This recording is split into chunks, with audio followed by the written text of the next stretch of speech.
Alors on commence par la carte interactive, donc on va commencer par créer un document. Donc fichier nouveau document.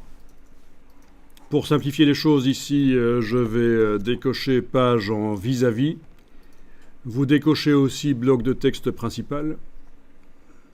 Donc, et on va faire un format horizontal. Donc voilà trois choses que j'ai modifiées dans le nouveau document que je suis en train de créer. Décocher page en vis-à-vis pour ne pas avoir un document recto verso.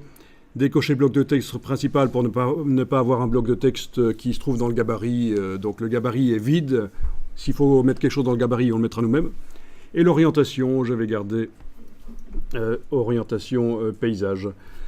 Je suis dans un document dont les dimensions sont définies en métrique, donc en millimètres et non pas en pixels. Bon, étant donné que le PDF interactif, quand il s'affiche sur l'écran, on peut le redimensionner, le mettre plein écran, il se redimensionne pour aller plein écran, donc ça n'a pas une importance énorme de savoir s'il est défini en pixels ou en centimètres au départ le document. Alors, le document ici qu'on va faire est clairement pour l'écran. Oui, plus tard, on va voir qu'on peut évidemment avoir des documents InDesign hybrides qui vont servir à l'impression et il y aura une version avec de l'interactivité quand on le visualise sur écran. Donc les deux sont possibles, un document peut faire les deux, mais ici on va faire un document clairement pour l'écran, visualisé sur un ordinateur. Voilà, on va cliquer sur Créer. Donc vous verrez que quand on exporte un PDF, depuis quelques versions de InDesign, il y a ce qu'on appelle le Publish Online, qui est proposé systématiquement quand on exporte un PDF. Ils disent oui, mais vous pourriez aussi l'envoyer dans le cloud. C'est ça en fait, hein, c'est un espèce de PDF dans le cloud. C'est un peu différent que de mettre le PDF sur un serveur web. Ça, je vous montrerai qu'on peut mettre le PDF sur un serveur web. C'est un peu différent. Le Publish Online. Vous connaissez? Ça vous dit quelque chose? Oui? Ok. Donc, tout ce qui fonctionne dans le PDF ne fonctionnera pas nécessairement dans le Publish Online. Donc ça, j'en parlerai.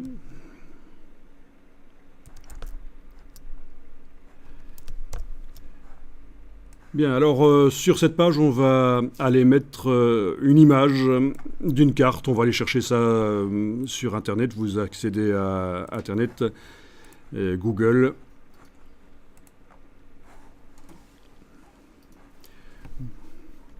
Alors, je vais par exemple prendre la carte d'un zoo. Je vais voir si je trouve des images qui sont libres de droit, qui sont du domaine public. Ou en Creative Commons, réutilisation et modification autorisée, on va voir. Ou je vais simplement indiquer map. Je ne vais pas préciser que je veux une carte d'un zoo, map, voilà. Voilà, ça c'est pas mal. Oui, on va faire ça. Vous allez prendre cette image-là, en fait, qui en plus est sur Wikipédia, donc vous pouvez d'office, c'est certain, l'utiliser. Donc faites ceci, dans Google tapez map, vous allez dans la partie images, dans la partie outils, vous demandez ici réutilisation et modification autorisée, et la première image devrait être celle-ci en fait.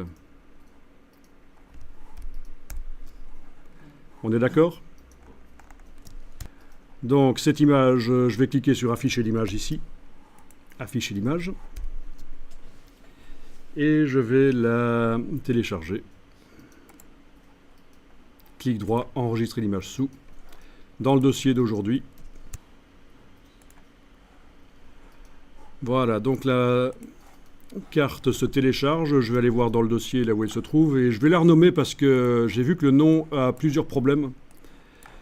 Le nom a plusieurs problèmes, c'est qu'il est fort long. Si c'est plus de 32 caractères, ça peut poser un problème quand on fait de l'interactivité dans InDesign. Notez bien, n'utilisez pas des ressources qui ont des noms trop longs. N'utilisez pas des ressources qui ont des espaces dans le nom. Mais ici, ce n'est pas le cas. La carte a des underscores, c'est parfait. Et n'utilisez pas des ressources dont le nom commence par des chiffres. Et là, c'est le cas. Je vais devoir supprimer les chiffres. Voilà. Je vais même réduire le nom aussi. Donc il y avait trop de caractères dans le fichier, le nom du fichier. Il y avait trop... il y avait le nom de fichier qui commençait par des chiffres, c'était pas bon non plus. Alors c'est un format PNG. Donc c'est un format pixel de type PNG, Portable Network Graphics. Et à l'origine, je vois que c'était un format SVG. Quand vous voyez des doubles extensions comme ça veut dire qu'à l'origine, c'était un fichier SVG, c'est-à-dire des vecteurs. Et il a été converti, par la personne qui l'a mis sur le web, ça a été converti en PNG. Donc ce n'est pas un format SVG, ce n'est pas des vecteurs cette image. Anciennement, c'était des vecteurs, mais là, on a la version pixel, la version PNG. Donc, en fait, cette extension SVG, vous pourriez même la supprimer aussi.